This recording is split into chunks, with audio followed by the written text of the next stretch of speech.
એક ભગવાનના ભક્ત હતા ને, તુલસીદાસના શિષ્ય.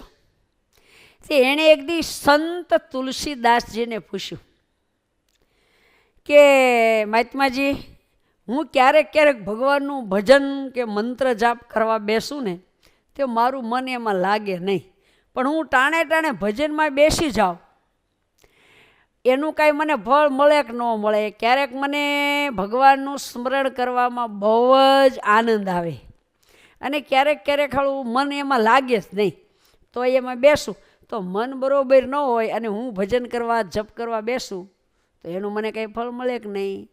ત્યારે તુલસીદાસજી એક સાખી બોલ્યા કે જો સાંભળો, તુલસી મેરે રામ કો રીજ ભજો કે ખીજ, અરે તુલસી મેરે રામ કો રીજ ભજો યા ખીજ, ઉલટા સુલટા બોઈએ જેમ ખેતરમાં બીજ ભક્તો, જેમ ખેતરમાં બીજ.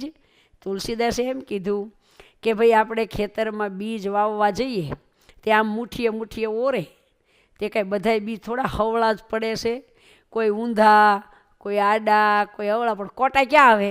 ઉપર જ બધા એના કોટા આવે.